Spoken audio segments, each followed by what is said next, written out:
उसकी एक पृष्ठभूमि होती है। जब ये सरकार तमाम कानून बदल रही थी, जब 73 कानून उन्होंने बदले, तब भी हम लोग मौन रहे।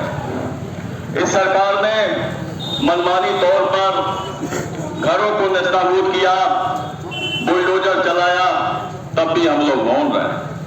जब इसने आंदोलन कर रहे किसानों पर गोलियां चलाई और किसान जब हट पर अड़े रहे तो मजबूर होकर इनको काले कानून जो किसानों के विरोध में वापस करना पड़ा। ये लड़ाई आम नहीं है, क्योंकि पूरा देश और पूरा समाज जिस ओर देखता है वो हमारा संविधान है, और संविधान की आधारशिला रखते हुए हमारे संविधान वेताओं ने लिखा था कि जब इस देश में मूल अधिकार तब सुरक्षित रहेंगे, तभी नागरिक अधिकार सुरक्षित रहेंगे। मूल अधिकार हमें ये अवसर देता है कि हम अपने क्षमता के अनुसार, अपनी पसंद के अनुसार कोई व्यवसाय चुन सकते हैं। अधिवक्ताओं ने ये जो व्यवसाय चुना है बड़े मनोयोग से चुना है। ये जरूरी नहीं है कि जो अधिवक्ता पेशा में आया है वो कोई और व्यवसाय नहीं चुन सकता, लेकिन ये जुनून का पेशा है, ये देश को बचाने का भी पेशा है। क्योंकि अगर अधिवक्ता इस देश का सो गया तो आपके कोई कानूनी अधिकार सुरक्षित नहीं रहेंगे।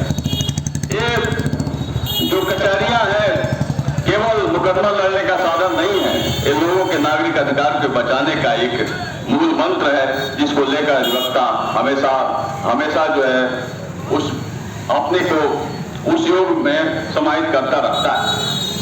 आज जो वर्तमान संकट उत्पन्न हुआ है, जो आज केंद्र सरकार अधिवक्ता संशोधन बिल लाई है, वो मूल रूप से हमारे जो मौलिक अधिकार हैं उस पर हमला किया गया है। ये लड़ाई केवल अधिवक्ताओं की नहीं है, ये देश के नागरिकों की है, क्योंकि नागरिकों के अधिकारों की पैरवी अधिवक्ता कोर्टों में करता है, और अगर कोर्ट ही और अधिवक्ता ही सुरक्षित नहीं रहेगा, उसका अधिकार सुरक्षित नहीं रहेगा, तो निश्चित रूप से नागरिकों के अधिकारियों के अधिकार सुरक्षित नहीं रहेंगे। आज ये सबसे बड़ी बात यह है कि जो भी एक्ट लाया गया है बिना अधिवक्ताओं संगठनों से सलाह मशवरा करके लाया गया है, और इसमें जो पेनल प्रावधान जोड़े गए हैं कि 3 लाख तक, 2 लाख तक, 50,000 तक जुर्माना किया जाएगा, ये मूल रूप से अधिवक्ताओं के सम्मान के खिलाफ है।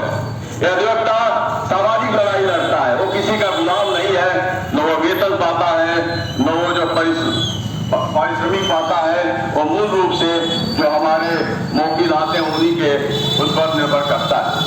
आज सरकार जब अधिवक्ता उनके लिए प्रोटेक्शन की मांग कर रहे थे, जिस तरह से डॉक्टरों को प्रोटेक्शन मिला हुआ है कि आप उनके साथ झगड़ा नहीं कर सकते, उनके साथ बदतमीजी नहीं कर सकते, लेकिन अधिवक्ता जो हमेशा जो है इन परिस्थितियों से घिरा रहता है, उसके लिए कोई प्रोटेक्शन की व्यवस्था नहीं है। सरकार को ये देखना चाहिए था कि उसके जो सामाजिक जो उत्तरदायित्व उसके हैं, तो उसको जो है बीमा की सुविधाएं दी जाए, उसके लिए स्वास्थ्य दिया जाए, उसकी कम्युनिटी बीमा कराया जाए, उस पर ध्यान न देकर मूल रूप से उसके अधिकार को ही छीनना पर आमादा है। ये एडवोकेट्स को केवल लीगल प्रैक्टिशनर बनाना चाहती है, और इस प्रोफेशन को भी कारपोरेट घरानों के हाथ में सौंपना चाहती है, इसलिए इसका विरोध जरूरी है। अगर हमने इसका विरोध नहीं किया तो आने वाले समय में जो स्वतंत्र पेशा है, स्वतंत्र पेशा न होकर कारपोरेट के हाथों का गिरवी बन जाएगा, क्योंकि इसमें भी बड़ी बड़ी लॉ फर्में आएंगी और अधिवक्ताओं को चंद रुपयों में अपना एजेंट बनाकर कचहरियों में भेज देगी, और जो सामान्य नागरिक हैं, जो सामान्य अधिवक्ता है, सामान्य नागरिक है, वो अपनी लड़ाई नहीं लड़ पाएंगे। ये बड़ा अच्छा मौका है, हमको इसका विरोध करना चाहिए, अन्यथा हम प्रैक्टिस नहीं कर पाएंगे। मैं आप सबका आभार करता हूँ, आपका धन्यवाद ज्ञात करता हूँ कि आपने मौका दिया। बहुत बहुत धन्यवाद।